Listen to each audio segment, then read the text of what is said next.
예, 같은 본문으로 계속해서 말씀을 생각하고 있는데요. 사랑에는 거짓이 없나니 악을 미워하고 선에 속하라 이렇게 말씀하십니다. 주보 뒤에 한번 보시면요, 지난주 말씀에 대한 요약과 그리고 어떤 자리에 서야 되는가라고 써놓은 것인데요. 하나님의 사랑은 말 그대로 거짓이 없는 사랑입니다. 그에 비해 우리의 사랑은 거짓이 없다고는 말할 수 없을 것입니다. 그렇기 때문에 우리의 사랑이 무가치한 것이 아니라 그렇기 때문에 우리의 사랑이 소중한 것입니다. 때로 서툴고 때로 이기심에 물들고 때로 상처를 주고받고 때로 자기애로 변질되고 그렇게 우리의 사랑이 사랑하는 채 하는 자리를 맴돌더라도 그렇기에 우리의 사랑은 우리에게 소중합니다. 하나님의 손길이 나타나고 하나님의 눈길이 느껴지며 하나님의 사랑의 온기가 배어나는 자리는 다름 아닌 그 서툰 우리의 사랑이기 때문입니다. 신약 성경에 나오는 사랑은 거의 대부분 다 아가페의 사랑이고, 그리고 우리의 성도들에 대한 사랑도 아가페라는 사랑으로 말해지는데, 사실 거짓이 없는 사랑으로 형제를 사랑하라 하는 이야기를 듣거나 사랑에는 거짓이 없다라는 형태의 이야기를 들으면 과연 이 말 앞에 우리가 설 수 있을까라고 하는 생각을 하게 됩니다. 그런 생각을 하시고 계시다면 잘하고 계시는 겁니다. 그리고 그 자리에서 그 모습으로 사랑하기를 원하십니다. 그리고 그 사랑의 근거는 그러한 나를 여전히 거짓이 없는 사랑으로 사랑하고 계시는 하나님의 사랑입니다. 본문에 이 명령처럼 되어져 있지 않습니까? 사랑에는 거짓이 없다, 악을 미워하고 선에 속하라, 존경하기를 서로 먼저 하라, 다 명령처럼 느껴지지만 사실은 물론 명령이기도 하지만 명령 이전에 이러한 사람들에 대한 설명이라고 했습니다. 거짓이 없는 하나님의 사랑을 만난 사람들은 거짓이 없는 사랑으로 사랑하는 사람들이고 악을 미워하는 사람이고 선에 속해 있는 사람이고 형제를 사랑하는 사람이고 우애하고 먼저 존경하기를 먼저 하는 사람이고 부지런하게 게으르지 않은 사람이고 열심을 품고 주를 섬기는 사람들입니다. 성경은 우리에게 그렇게 설명합니다. 그렇게 이야기합니다. 거짓이 없는 사랑을 갖고 있는 사람들, 이렇게요. 베드로전서 1장 22절에 너희가 진리를 순종함으로 너희 영혼을 깨끗하게 하여 거짓이 없이 형제를 사랑하기에 이르렀으니 마음으로 뜨겁게 서로 사랑하라, 이렇게 말씀을 합니다. 바울 자신도 그렇게 얘기합니다. 나는 깨끗함과 지식과 오래 참음과 자비함과 성령의 감화와 거짓이 없는 사랑으로 지금까지 사역해왔다고, 살아왔다고 그렇게 얘기를 합니다. 바울도요. 그러니까 하나님의 거짓이 없는 사랑으로 나아진 우리에 대한 설명이고 그것이 우리가 서 있는 자리일 것입니다. 그런데 이렇게 거짓이 없는 사랑으로 형제를 사랑하는 그 길은 어디에서부터 비롯되냐면 너희가 진리를 순종함으로 영혼을 깨끗하게 하여 거짓이 없이 형제를 사랑하게 이르렀으니 이렇게 됩니다. 그러니까 너희가 진리를 순종함으로입니다. 진리를 순종함으로. 그러니까 진리를 알고, 먼저 알아야겠죠. 순종하려면 진리를 알고 그 진리에 순종하는 것을 통해 거짓이 없는 사랑의 자리에 서게 된다, 이렇게 되어져 있어요. 그러니까 근원이 하나님의 사랑, 하나님의 말씀, 진리에 대한 우리의 참된 암과 이해, 그리고 그것에 대한 순종, 이렇게 하여서 그 내용이 전개되어지게 되는 겁니다. 사랑은 감정이나 정서적 상태에 대한 얘기가 아니고 진리에 대한 이해의 결과다, 그렇게 제가 말씀을 드렸었는데요. 로이드 존스 목사님도 그렇게 얘기를 하셨던 거거든요. 물론 사랑이 감정을 배제하지 않죠. 감정이 배제되어질 수 없지 않겠습니까? 하지만 감정 위에 터 잡고 있지는 않을 것입니다. 사랑이. 거기가 감정의 기초는 아니라고요. 사랑은 진리를 이해한 결과로 나옵니다. 진리에 순종함으로 거짓이 없는 사랑으로 사랑하게 된다, 이렇게 얘기를 하는 거니까요. 진리는 뭐예요? 로마서 1장 1절부터 로마서 11장 마지막 절까지가 진리입니다. 지금까지 나왔던 하나님의 의, 하나님의 사랑입니다. 로마서에 나타난 하나님의 의는 자기만 의로울 뿐만 아니라 자기를 믿는 자도 의롭다 하시는 하나님의 의입니다. 그게 진리예요. 진리, 참된 말.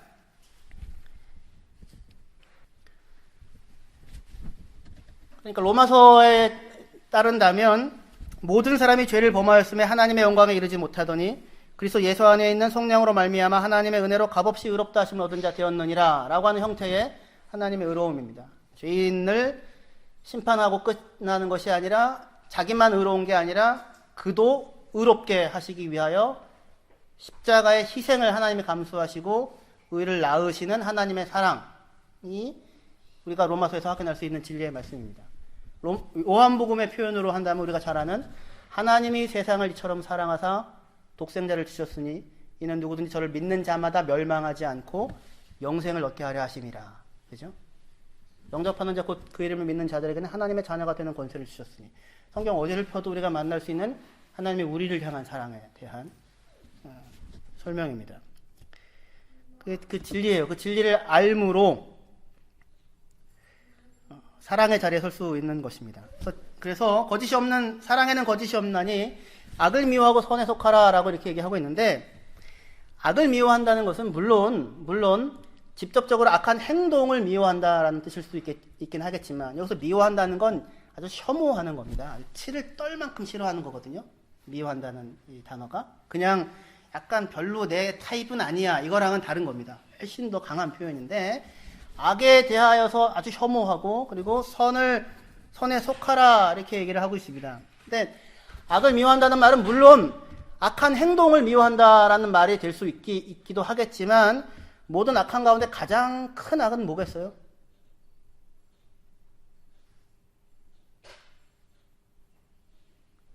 저는 그렇게 나쁜 놈은 아니어서 그런 악은 모르겠습니다. 이겁니까? 모든 악 가운데 가장 큰 악은 거짓말입니다. 하나님의 사랑에 대한 거짓말입니다.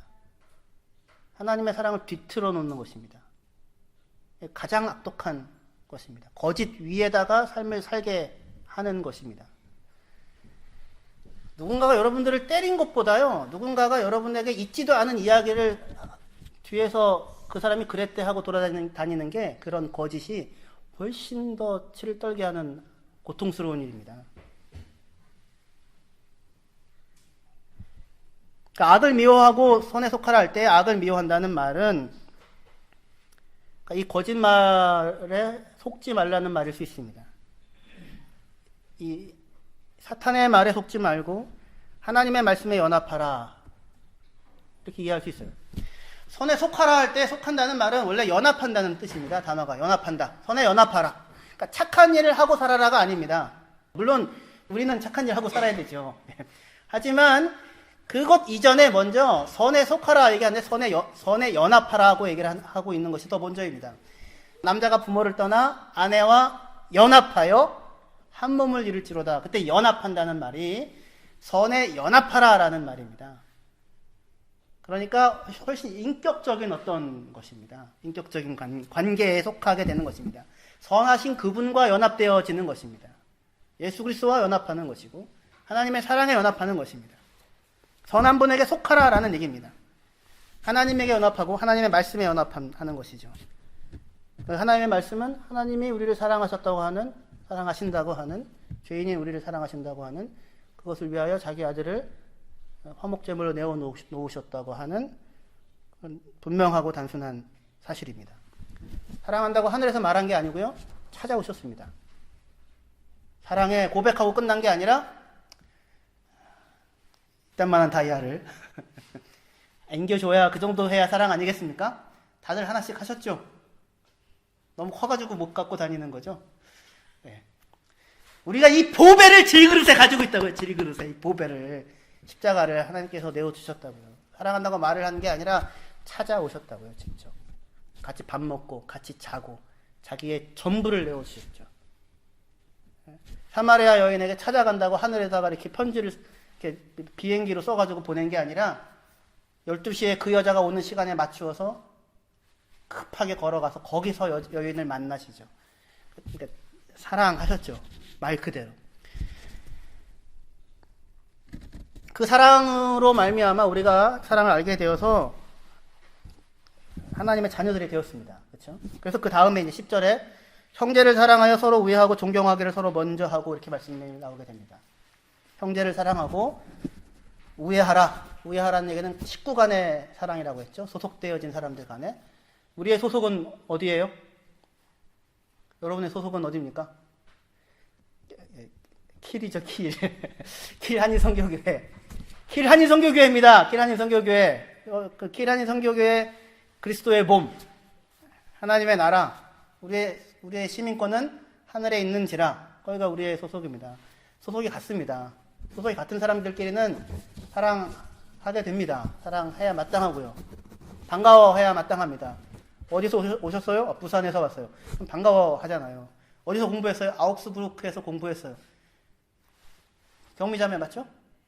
우리 어디 가셨나? 유리 엄마도 거기서 공부하셨는데. 예, 이따가 서로 같은 소속을 확인하시고 하나님의 사랑이 소속이고 하나님의 사랑이 붙잡고 있는 하나님의 자녀들이라는 소속을 갖고 있는 것입니다. 그래서 서로 귀하게 여기라고 합니다. 그리고 나서 나오는 말씀이 11절에 부지런하여 게으르지 말고 열심을 품고 주를 섬기라 라고 합니다. 어떻게 보면 조금 낯선 말입니다. 왜냐하면 지금 전체적인 분위기는 사랑한다라는 그런 문맥이잖아요. 그렇죠? 사랑에는 거짓이 없다. 그 다음에 형제 사랑으로 사랑하라. 그 다음에 성도를 대접하고 성도의 필요를 채우고 그 다음에 나그네를 대접하라. 그 다음에 원수까지도 핍박하는 자까지도 위해서 축복하고 사랑하라. 이렇게 전체적인 문맥은 사랑이라는 문맥이거든요. 근데 그 안에 부지런하여 게으르지 말고 열심히 품고 주를 섬기고 그 다음 절 환난 중에 기뻐하고 즐거워하고 환난 중에 기뻐하고 즐거워하는 게 아니라 물론 기뻐하고 즐거워야 되긴 하지만 소망 중에 즐거워하고 환난 중에 참고 그 다음에 기도에 항상 힘쓰고 사랑의 문맥 가운데 조금 어색해 보이는 이 두 문장이 들어갑니다. 하지만 이것이야말로 정말 그 앞뒤에 사랑의 말들을 떠받치고 있는 아주 중요한 말씀이 됩니다. 부지런하라, 게으르지 말아라, 열심을 품어라. 셋 다 같은 말이죠. 그렇죠? 셋 다 같은 말이겠죠. 그것으로 주님을 섬긴다고 하는데 부지런하다는 말은 즉시라는 말로도 쓰인다고 했죠. 예, 즉시라는 말로도 쓰입니다. 즉시 한다는 것은 우선순위가 분명하다는 거죠. 그러니까 부지런함의 초점은 그냥 열심히 막 일하고 다닌다는 것 이전에 즉시 할 수 있는, 즉각적으로 할 수 있는 우선순위가 분명하다는 것입니다. 우리에게 있어서 우선순위는 뭐예요? 주님의 말씀이죠. 주님이죠. 주님이 원하시는 것이죠. 그렇죠? 주님의 말씀입니다. 그래서 주를 섬기라라고 하게 됩니다. 주님의 말씀을 우선순위로 삼아 살아가는 사람이 게으르지 않은 겁니다. 주님의 말씀을 우선순위로 삼지 않고 열심히 사는 사람은 게으른 겁니다. 무엇 때문에 분주한가를 생각하셔야 됩니다.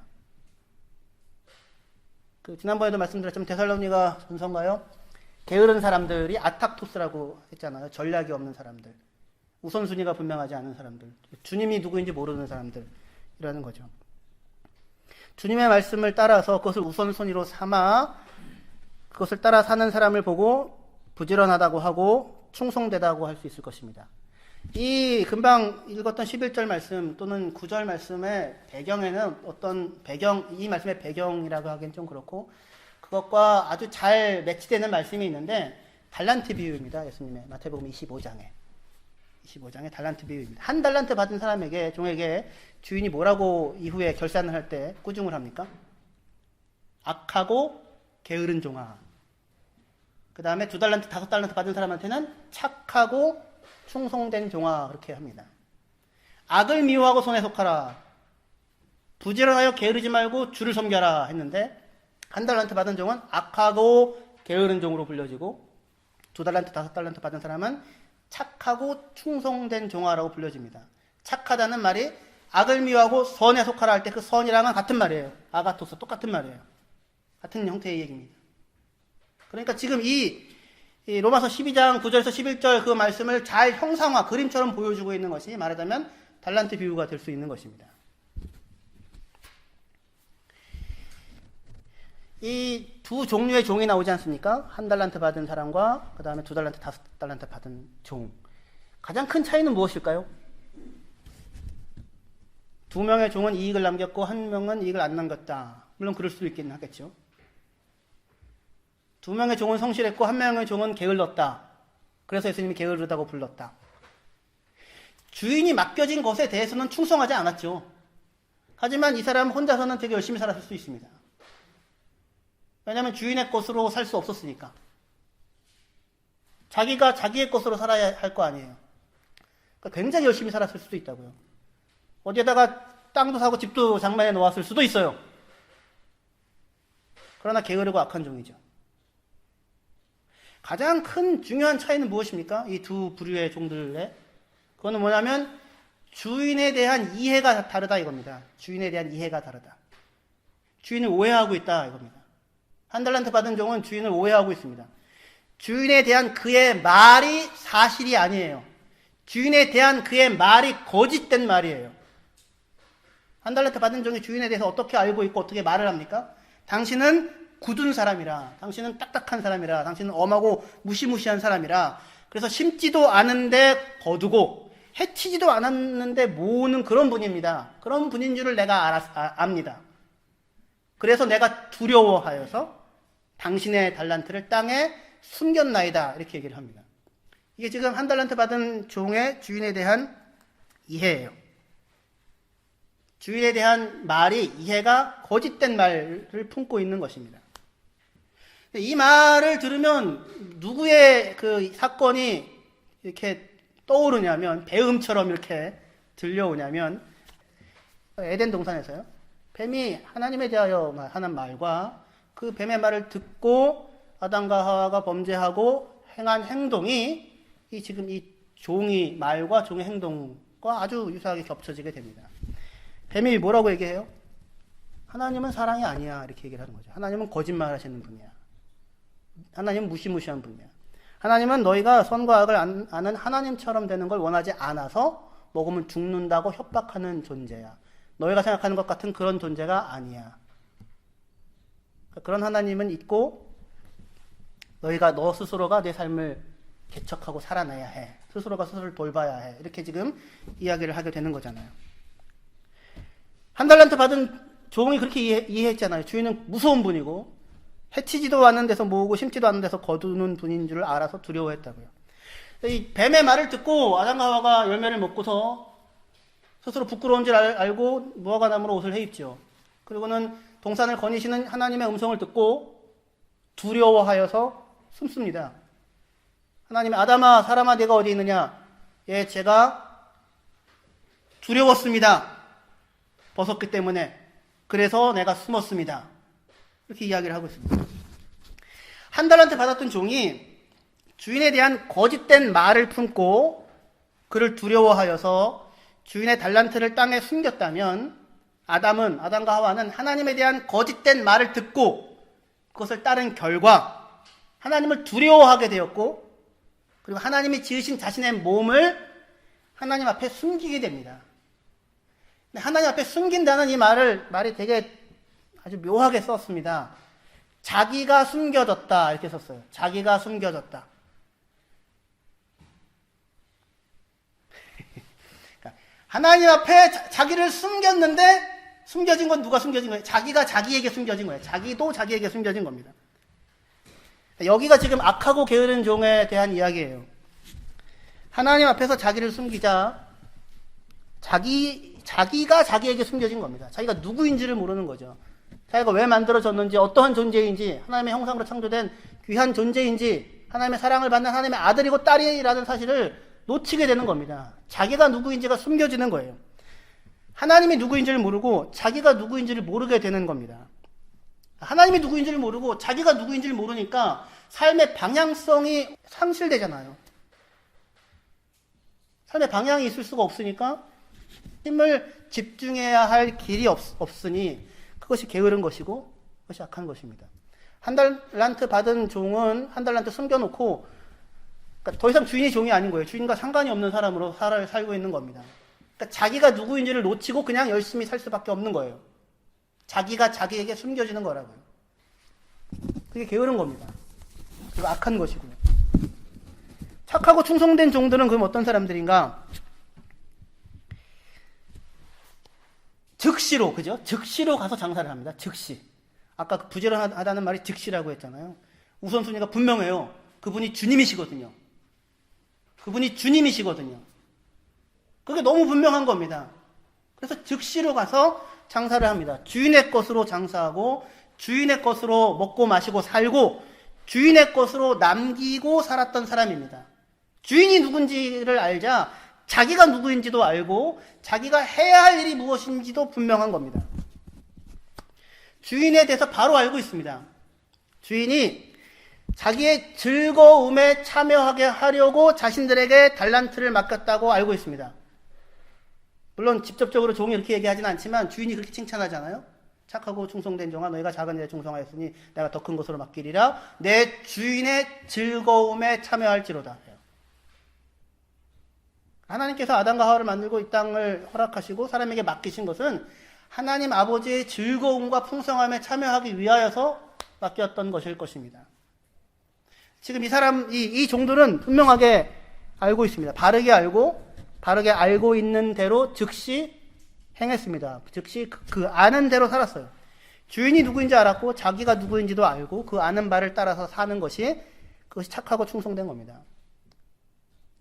주인이 누구인지 아는 것이 착한 것이고요. 선한 것이고요. 선에 연합되어져 있는 것이고요. 선에 속한 것이고요. 그리고 그렇게 아는 자로 살아가는 것이 충성이에요. 여러분들은 여러분들이 누구인지 아십니까? 주인이 누구인지 아세요? 내가 누구인지 알고 계십니까? 달려가야 할 길이 있습니까? 바울은 분명히 알고 있죠. 달려가야 할 표대가 있죠. 달려갈 길이 있죠. 부름의 상을 향하여 달려가노라. 예수 그리스도에 의해 잡힌 바 된 그것을 나도 잡으려고 달려가노라 라고 합니다. 분명히 주인이 누구인지를 알고 자기가 누구인지를 알아서 자기가 해야 할 충성이 무엇인지를 알고 살고 있는 겁니다. 여러분은 어때요? 주인이 나면 그거는 악하고 게으를 수밖에 없는 겁니다. 주인이 하나님이면, 근데 그 하나님이 사랑이라는 것을 알면, 나를 사랑하사 나를 위하여 자기 아들을 내어주시는 하나님, 그 하나님이 나를 붙잡고 있다는 것을 알면 그 터 위에서 주인의 것으로 살고 주인의 사람으로 살고 주인의 것으로 남기고 살 수 있는 것입니다. 아브라함에게 있어서 충성은 어떤 것이었을까요? 75세의 부름을 받아서 자식들 12명 정도 낳는 것이 충성이었을까요? 100살 될 때까지? 그건 아브라함의 충성이 아니라 야곱의 충성이었습니다. 야곱의 충성. 야곱은 12명 낳아야 되는 거예요. 충성스럽게. 근데 부인 4명이어서 이 지옥 같은 고통스러운 환란의 오늘을 겪으며 아이 12명을 낳고 살아내는 삶이 그에게 충성이었다면 아브라함에게는 75세의 부름 받아서 100살 될 때까지, 99세 될 때까지 자식을 낳지 못하는 자로 살아내는 것이 그에게는 충성이었어요. 그게 하나님이 아브라함에게 원하시는 것이었고 아브라함 안에서 그 세워놓으시려고 하는 맡겨놓은 일이었던 거죠. 처음부터 이것이 자기의 충성인지 물론 몰랐지만 아브라함은 그 세월을 살아가면서 부르신 분이 누구인지를 알고 그를 신뢰하는 사람으로 살아내는데 근데 자기 안에는 소망이 없다는 사실을 분명하게 인식하게 됩니다. 그쵸? 네. 75세 때 부름을 받아서 100세 때 아이를 낳게 되는데 아브라함은 바랄 수 없는 중에 바라고 믿었대요. 왜냐하면 자기의 몸이 죽은 것 같고 사라의 태가 죽은 것 같음을 알고도 우리 성경은 죽은 것 같고 이렇게 했지만 사실은 같고라는 말은 없어요. 자기의 몸의 죽음과 사라의 태의 죽음을 알고도 바랄 수 없는 중에 믿음이 약하여지지 아니하고 오히려 믿음이 강해져서 하나님께서 능히 그 약속한 일을 이루실 줄을 확신하였노라 이렇게 얘기해요. 확신하였노라.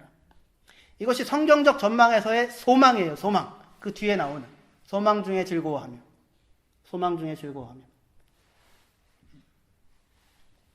그러니까 아브라함에게 있어서 하나님이 아브라함에게 지금 요구하는 형태의 충성은 75세에 부름받아서 100세의 자식을 낳고 그 25년의 삶 가운데 자기에게 소망이 없다고 하는 사실을 분명히 확인하고 아는 사람인데 그런데 그래서 절망하는 것이 아니라 그렇기 때문에 진정으로 소망을 하기를 시작할 수 있는 사람의 자리에 서게 되어지는 것 그것이 지금 아브라함의 충성이었습니다. 게겐 호프농 아우프 호프농이에요. 게겐 호프농 아우프 호프농 이게 기독교인들의 소망입니다. 여러분들 이 성경에서 얘기하는 소망은 막연히 내일은 좋아질 거야가 아닙니다. 더 나은 미래에 대한 가능성, 그 씨앗이 내 안에 있고 그 씨앗이 이렇게 펼쳐지는 것, 자기 안에 있는 가능성을 극대화시키는 형태가 소망이 아니에요. 항상 바랄 수 없는 중에 바라고 믿게 됩니다. 소망의 근원이 자기에게 있지 아니하고 하나님에게 있다는 사실을 반드시 확인시키세요. 그래서 자기 안에서 자기 안에 이것이 아무것도 내게 소망의 근거가 나오지 않는다는 사실을 반드시 확인시키십니다. 그걸 거치지 않으면, 이거는 이 땅에서도 마찬가지인데요. 이 땅에서도 그걸 거치지 않은 사람은 진정한 의미의 소망의 자리에 서 있지 않는 것입니다. 그래서 우리의 현실은 12절이요. 소망 중에 즐거워하며 환난 중에 참으며 기도에 항상 힘쓰며 이렇게 됩니다. 즐거워하는데 무엇 때문에 즐거워합니까? 소망 때문에 즐거워합니다. 이 소망의 근거는 누구예요? 하나님이죠. 자기 안에는 없습니다. 자기 안에 없고 자기 안에는 절망할 수밖에 없습니다. 그런데 소망합니다. 가능성을 보고 기대하는 것이 아닙니다. 여러분들도 많이 보시지 않으셨어요? 놓았더니 비로소 생기더라. 뭐 이런 거요. 그렇게 짜고 축자 했을 때는 안 주어지더니 이제는 됐다. 그러니까 주시더라. 그런 거 반복적으로 경험해보지 않았어요? 그렇게 반복적으로 그런 일들을 겪어가게 하셔서 진정한 소망 위에 우리를 세우시게 됩니다.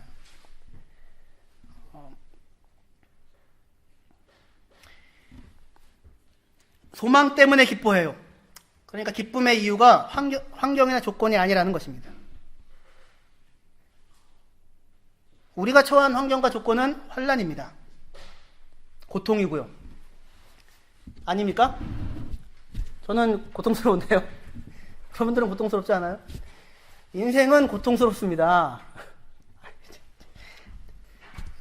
제가 지금까지 살아보니까 그래요. 앞으로도 그럴 것 같은데. 헛되고입니다. 고통스럽습니다. 인생이 고통이고 환난이 아니라는 것은 아직 너무 어리기 때문이거나 아니면 머리큐가 너무나도 지나치게 겸손하시거나 아니면 시야가 자기밖에 안 보이기 때문일 수도 있습니다. 온 천지 만물이 고통합니다. 탄식하며 신음합니다. 그게 우리 고통의 현실이죠. 근데 그 고통의 현실 속에서 우리 스스로가 하나님은 나를 마주치게 합니다. 생명이라는 것이 나타날 수 없는 나를 마주치게 합니다. 절망하게 하죠. 근데 절망하여 그래서 죽는 게 아니라 끊임없이 약속을 주시죠. 끊임없이 아브라함에게 오셔서 너는 복이다. 너는 복이다. 복의 근원이다. 땅에는 모든 족속이 네 안에서 복받는다. 너 때문에 복받는다. 하늘의 별을 봐라. 네 자손이 하늘의 별과 같이 될 것이다. 다대 후에 다시 돌아와가지고 이 땅을 네 자손들이 차지할 것이다. 끊임없이 얘기를 합니다. 근데 끊임없이 얘기하는 분명한 소망이 있는데 자기는 점점 몸이 죽어가는 거예요. 사라의 태는 닫힌 겁니다. 이미 소망은 끝났습니다. 자기 안에서는 없어요. 그래서 하나님이 나타나서 99세 때 뭐라고 해요? 야, 내년 이맘때에 너에게 아이가 있을 거야. 사레가 아이를 낳을 거야. 이름 사레라고 하지 말고 사라라고 해. 너도 이름 아브라함이라고 하지 말고 아브라함이라고 해. 열국의 조상 아버지라고 해. 아브라함이 그 얘기를 듣고 어떻게 합니까? 웃지요. 왜 웃어요? 경사 났네. 경사 났어. 이래서 우와 이거예요? 그게 아니에요. 하나님 왜 그러세요? 진짜 제가 100세인데요. 제 아내는 경수가 끊어졌는데 무슨 말도 안 되는 소리입니까? 아니다. 그렇지 않다. 내년 이맘때 분명히 구체적인 기간까지 정해서 너에게 아들이 있을 것이다. 이름을 이삭이라고 하라. 라고 합니다. 그렇게 주어지는 것이 우리에게 허락된 환난의 오늘입니다.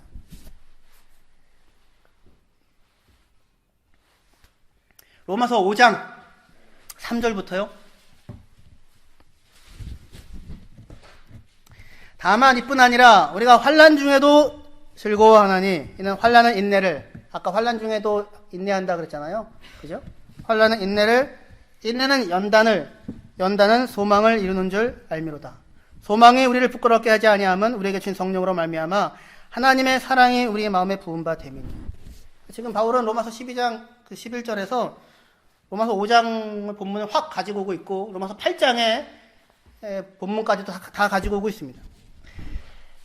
소망 중에 기뻐하고 환난 중에 인내하고 참을 수 있는 이유는 환난이 무엇을 만드는 줄 알기 때문에요. 환난이 인내를 만들고 인내가 연단을 만들고 연단이 소망을 만들어내는 줄을 이루는 줄을 알고 있기 때문에 그렇습니다. 알고 있기 때문에 그렇습니다. 여기가 되게 중요합니다.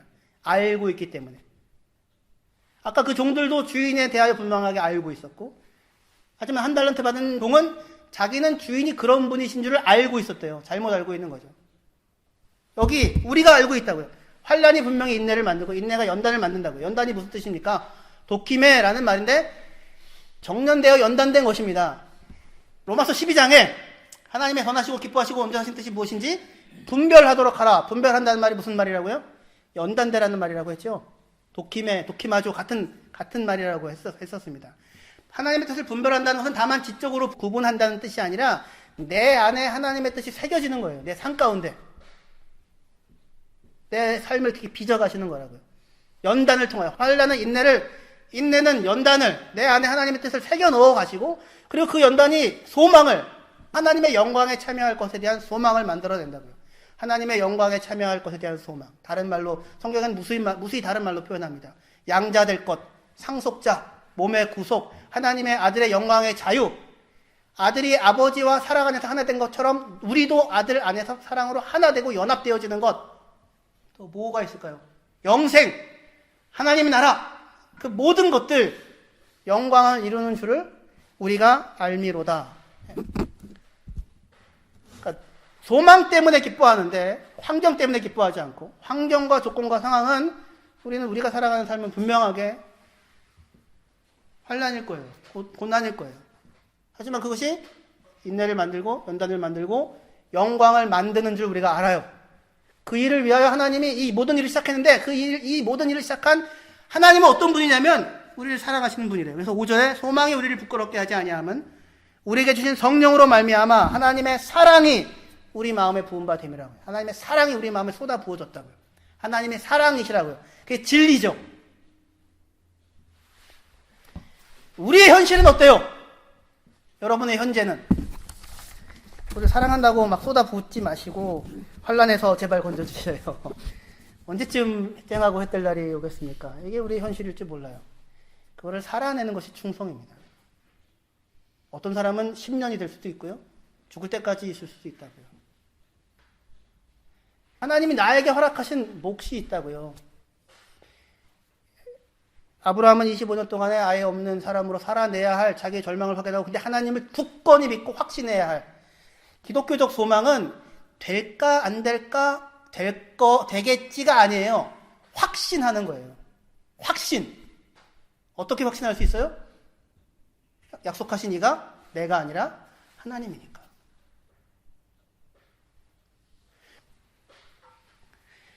그래서 제가 여러분에게 비밀을 하나 말씀드리겠습니다. 미스테리온 비밀을 하나 말씀드리겠습니다. 성경에 나오는 비밀인데요. 로마서 8장 28절이요. 로마서 8장 28절부터 30절 읽겠습니다. 우리가 알거니와 하나님을 사랑하는 자 곧 그의 뜻대로 부르심을 입은 자들에게는 모든 것이 합력하여 선을 이루느니라. 하나님이 미리 아신 자들을 또한 그 아들의 형상을 본받게 하기 위하여 미리 정하셨으니 이는 그로 많은 형제 중에 맏아들이 되게 하려 하심이라. 또한 미리 정하신 그들을 부르시고 부르신 그들 또한 의롭다 하시고 의롭다 하신 그들 또한 영화롭게 하셨느니라. 하나님을 사랑하는 자, 하나님이 사랑하는 자 양쪽 다 되겠죠? 그 뜻대로 부르심을 받은 사람에게는 모든 것이 합력하여 선을 이룬대요. 할렐루야.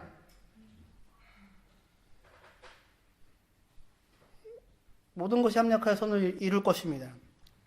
이 사람들은 누구냐면 부르심을 받은 사람인데 하나님 미리 아셨대요. 그리고 미리 정하셨대요. 선택하셨대요. 그리고는 불러내셨대요. 그리고 의롭다고 하셨대요. 그리고는 영화롭게 하셨느니라까지예요. 여러분들 하나님을 사랑하십니까? 하나님의 사랑을 알고 마음속에 받아들이고 믿으셨습니까? 그러면은 여러분들은 여러분들의 인생과 삶은 하나님께서 모든 것을 합력하여 선을 이루게 하실 것일 뿐만 아니라 영화롭게 하셨느니라가 이미 결론이 나 있는 거예요. 미리 아셨다고요, 여러분들을. 그리고 미리 아신 여러분들 선택하셨대요. 알고 선택한 겁니다. 알고. 모르고 선택한 게 아니라 여러분들이 어떠한 사람인지를 분명히 알고 선택하셨다고요. 수박을 고를 때 제가 잘 고르는 편이거든요. 근데 가끔씩 실패를 합니다. 열어봤더니 그냥 먹을 수가 없는. 우리의 선택은 아이 이거 파이네, 아이 버렸네지만 하나님은 아니라고요. 하나님은 분명히 알고 선택하셨어요. 그리고 그냥 선택하신 게 끝이 아니라 불렀고 의롭다 하셨고 영화롭게 하셨다까지가 이미 이루어진 거예요. 누구 안에서? 하나님의 작정 안에서. 하나님에게는 과거나 현재나 미래가 한순간이잖아요. 하나님은 알파와 오메가잖아요. 근데 이 이야기는 그러니까 우리는 이미 결정난 운명이니까 아무것도 하지 않아도 된다는 형태의 예정론적 차원에서 나오고 있는 것이 아니라 하나님이 우리를 사랑하시는 그 사랑에서 누가 우리를 끊으리오라고 하는 그 문맥을 배경으로 나오고 있다고요. 하나님의 변하지 않는 사랑, 하나님의 포기되어지지 아니하는 사랑, 하나님의 멈춰지지 아니하는 사랑, 그 아들을 아끼지 아니하시고 우리를 위해 내어주신 이가 어찌 그 아들과 함께 모든 것을 우리에게 선물로 다 주시지 않겠느냐라고 이야기하는 것. 시작부터 우리를 사랑하셨고 마지막까지 사랑하실 분이 하나님이시다. 그 얘기입니다. 그 사이를, 그 하나님의 과거와 미래 사이를 오늘 우리가 살아내는 것이 우리의 현재예요. 믿음과 소망과 사랑을 가지고, 하나님에 대한 믿음으로 소망을 가지고 사랑으로 살아내는 것이 우리의 현재인 것입니다. 시그널에서, 시그널 다 보셨죠? 1편과 16편에 장면이 똑같아요. 그 장면이. 1편에서 썼던 그 화면을 16편에 똑같이 사용합니다. 근데 1편에서는 이재한 형사가 돌아가시고요, 죽고요. 16편에서는 이재한 형사가 어떻게 해요? 살아요. 작가의 머릿속에는 1편과 16편이 있었겠어요, 없었겠어요? 있었겠죠. 똑같은 장면으로. 그러니까 시작과 마지막이 정해져 있다고요. 근데 이 드라마가 1편과 16편만 있으면 재미가 있어요, 없어요? 재미가 하나도 없어요. 무슨 얘기인지 알 수가 없다고요. 그러니까 2편부터 10편까지가 다 있어야 되는 거예요. 하나도 빠지면 안 돼요. 다 있어야지 16편이 완성된다고요. 그게 우리가 살아내야 하는 우리의 현실이에요. 하나님은 우리를 처음부터 아셨고 선택하셨고 사랑하셨고 마지막까지 우리를 포기하지 않으실 것이고 사랑하실 것입니다. 그게 우리의 확실한 소망이에요. 근데 우리의 현실은 죽을지 살지 모르는 현실이고 포대나는 현실이 아닐 수도 있고 바울과 같은 유명한 사람이긴 하지만 저는 그렇게는 안 살고 싶어요. 인생이 너무 고달파요. 아무나 또 바울 같은 자리에 놓지도 않으세요. 걱정하지 마세요.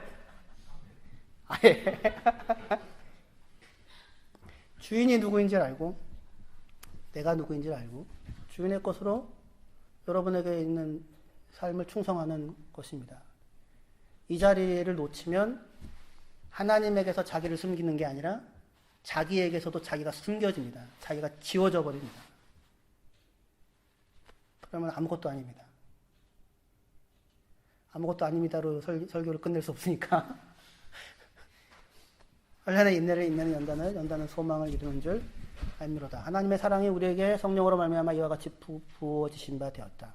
마땅히 빌바를 알지 못하나 성령의 말할 수 없는 탄식으로 우리를 위하여 친히 간구하시느니라. 그래서 소망 중에 기뻐하며 환난 중에 참으며 기도에 항상 힘쓰며 그렇게 되는 겁니다. 이번 주부터 고난주간이거든요. 화수목금 고난주간 기도회가 있습니다. 8시 45분에서 9시 반까지입니다. 함께 나와서 기도하심으로 이 소망과 인내와 연단과 위로에 동참하시는 또 기도에 참여하지 못하시는 분들이라도 이 은혜에 동참하시는 저와 여러분들 되기를 소망합니다. 기도하시겠습니다.